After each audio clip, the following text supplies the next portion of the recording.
जब हम इतिहास की बात करते हैं तो ज्यादातर लोगों के दिमाग में महाराणा प्रताप और अकबर जैसे बादशाहों के नाम आते हैं, क्योंकि यहाँ इतिहास के सबसे लोकप्रिय और शक्तिशाली सम्राट रहे हैं। शायद ही कोई होगा जिसने महाराणा प्रताप के बारे में नहीं सुना होगा, क्योंकि महाराणा प्रताप एक ऐसा राजा थे जिसके साहस की आज भी मिसाल भी दी जाती है। इसके अलावा मेवाड़ के महाराणा प्रताप और महारानी अजबदे परिवार की प्रेम कहानी भी सुनी होगी, लेकिन बहुत कम लोगों होंगे जिन्हें यहाँ मालूम होगा कि महाराणा प्रताप की अजबदे परिवार अलावा कई और पत्नियां थी जिनका नाम इतिहास के पन्नों में दर्ज है। इसलिए आज हम आपको महाराणा प्रताप की कुछ ऐसी शक्तिशाली रानियों के बारे में बताने जा रहे हैं जिन्होंने शासन में नीति निर्माण में भी अपनी एक अहम भूमिका अदा की है। महाराणा प्रताप जन्म सन 1540 में हुआ था। उनका पूरा नाम महाराणा प्रताप सिंह था, लेकिन बचपन में उन्हें टीका के नाम से पुकारा जाता था। महाराणा प्रताप राजपूत सिसोदिया राजपूत राजवंश राजा थे जो आज वीरता, शौर्य, त्याग और नर्म लहजे के लिए जाने जाते हैं। उनके पिता का नाम महाराणा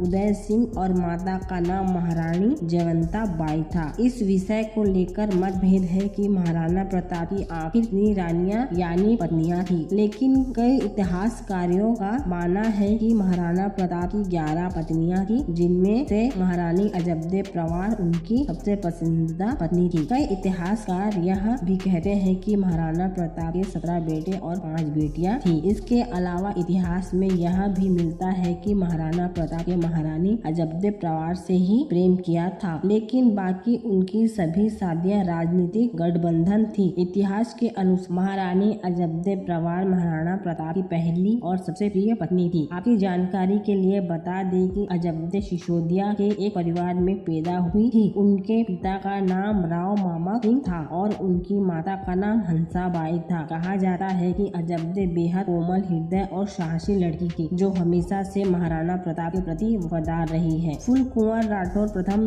भी महाराणा प्रताप की सबसे प्रमुख पत्नियों में से एक थी। इतिहास के अनुसार फूल कुंवर राठौर परिवार से संबंध रखती थी। हालांकि इनके बारे में इतिहास में ज्यादा स्पष्ट जानकारी तो नहीं मिलती है, लेकिन कहा जाता है कि फूल कुंवर राठौर बहुत साहसी थी, जो प्रताप के नीति निर्माण में सहयोग देती थी। इतिहासकारों ने महाराणा प्रताप की कुल पत्नियों को लेकर मतभेद है, क्योंकि कई इतिहासकार कहते हैं कि राजा की 17 पत्नियां थी, वहीं कई इतिहासकारों का कहना है कि उनकी 12 पत्नियां थी। लेकिन कहा जाता है कि उनकी प्रमुख पत्नियां अजबदे परिवार रानी सोलंकी कुबाई, फूल कुंवर राठौर प्रथम, चंपा कुंवर झाला रानी जसोबाई चौहान, रानी फूलबाई राठौर, रानी सामती बाई हाड़ा, रानी खिचर असबाई, रानी अलमदेबाई चौहान, रानी अमरबाई राठौर, लखाबाई राठौर आदि थी। इन सभी रानियों में महाराणा प्रताप की केवल एक रानी में अपनी मां की छाया दिखी थी और वह रानी अजबदे थी। कहा जाता है कि जब भी महाराणा प्रताप अजबदे को देखते थे तो उन्हें अपनी मां की याद आती थी। बता दें कि महाराणा प्रताप और महारानी अजबदे अमर सिंह के बाद एक और संतान हुई थी, जिसका नाम भगवान दास था। उम्मीद है कि आपको महाराणा प्रताप से संबंधित यह जानकारी पसंद आई होगी।